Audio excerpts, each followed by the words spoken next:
DemocracyNow.org, The War and Peace Report. I'm Amy Goodman. We continue our coverage of the 20th anniversary of the Rwandan genocide. We go first to Washington, D.C., where we're joined by Emily Willard. She's a research associate at the National Security Archive. The organization's running the Rwanda 20 Years Later project, which is part of its broader genocide prevention project. Willard and her team are utilizing formerly classified documents released by the Defense Intelligence Agency to help bring accountability for the atrocity. Welcome to Democracy Now!, Emily. Start off by telling us what you feel is the most important of the documents you've released.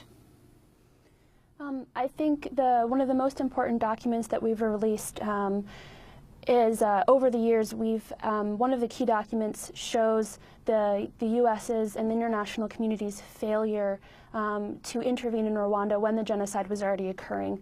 There's a Department of Defense memo sent to the National Security Council. It's a one-page, three-paragraph memo clearly saying that there's an idea that the United States could jam the radios, the national radio program in Rwanda that were inciting the massacres.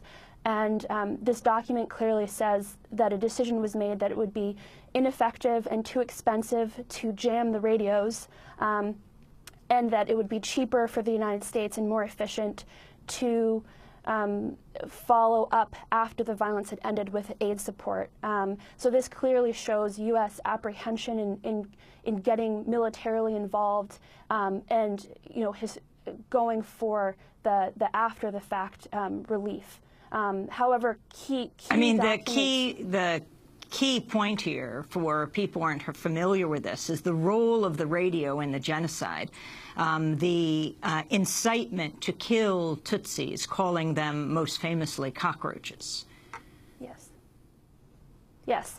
And while this document is certainly key, and we've had this one for a while, the remaining key documents that really will tell the behind the scenes about how some of these key decisions were made are still classified, and they're bogged down in the declassification process.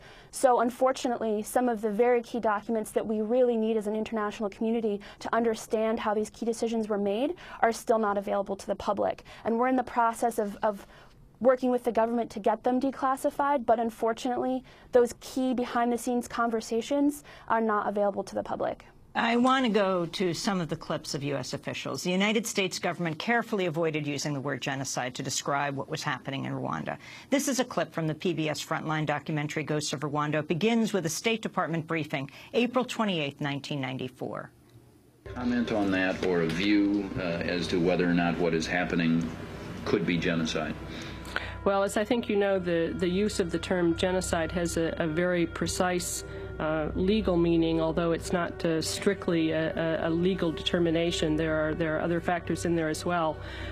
When in looking at a situation to make a determination about that, before we begin to use that term, we have to know as much as possible about the facts of the situation. Out of curiosity, given that so many people say that there is genocide underway or something that strongly resembles it, why wouldn't this convention be involved? Well, I think, as you know, this becomes a legal definitional thing, unfortunately, in terms of as horrendous as all these things are, there becomes a definitional question.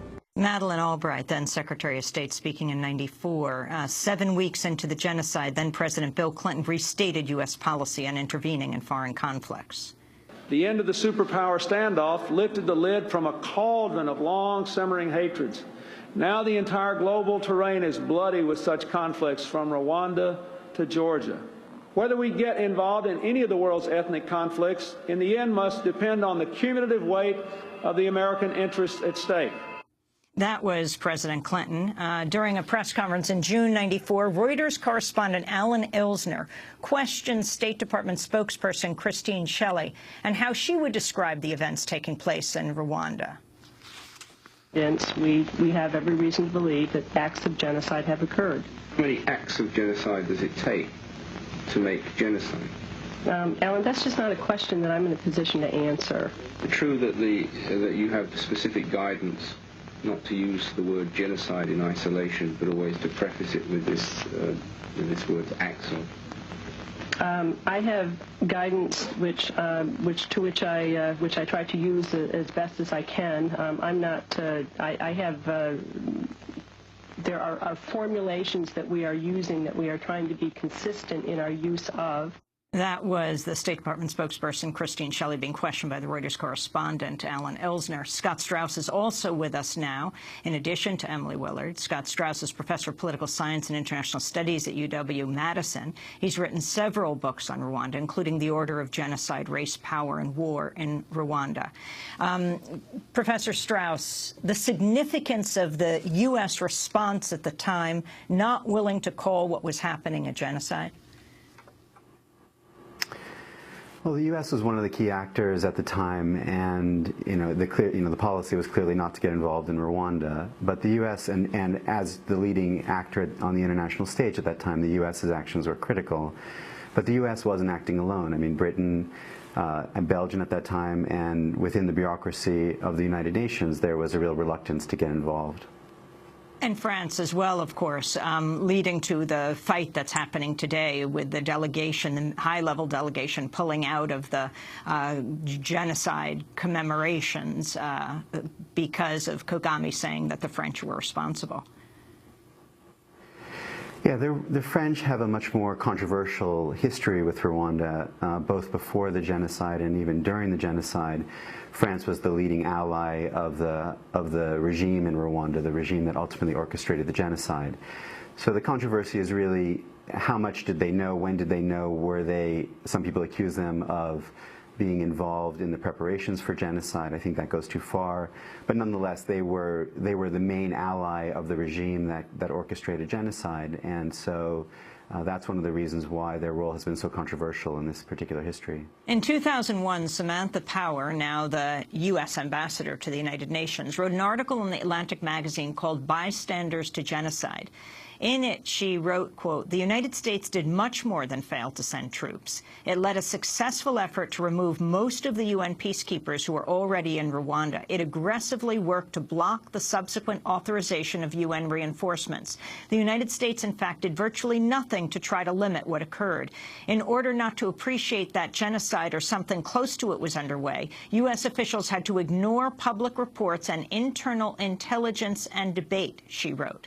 At the time, she was founding executive director of the Carr Center for Human Rights Policy at Harvard University's Kennedy School of Government. Now, of course, the U.S. ambassador to the United Nations, and she is leading the U.S. delegation at the Rwandan commemorations. Emily Willard, the significance of this and the documents that you have that are the underlying documents to the kind of statements you were hearing from President Clinton to Madeleine Albright, then the Secretary of State.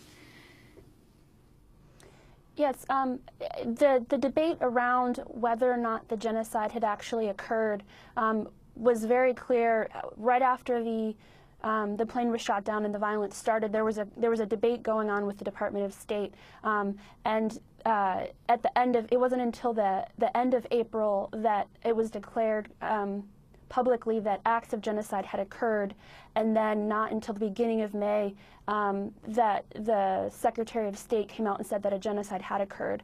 And you see in the documents, the reporting within the State Department, a very clear hesitation to not overestimate the number of people who were being killed. And actually, very interestingly, as the process of getting the documents declassified, there are examples where the United States in the document says, we're not sure if 500,000 it is an exaggeration.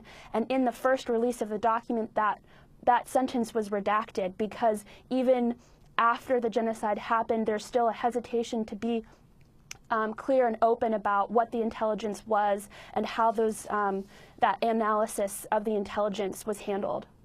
And the Dallaire facts, the significance of this, Professor Strauss, if you could comment on this, the head of the UN peacekeepers writing to the United Nations that a genocide was about to take place. So I think that, people have gone back and looked, and there have been clear warnings that something really terrible was happening, including the possibility of genocide or extermination.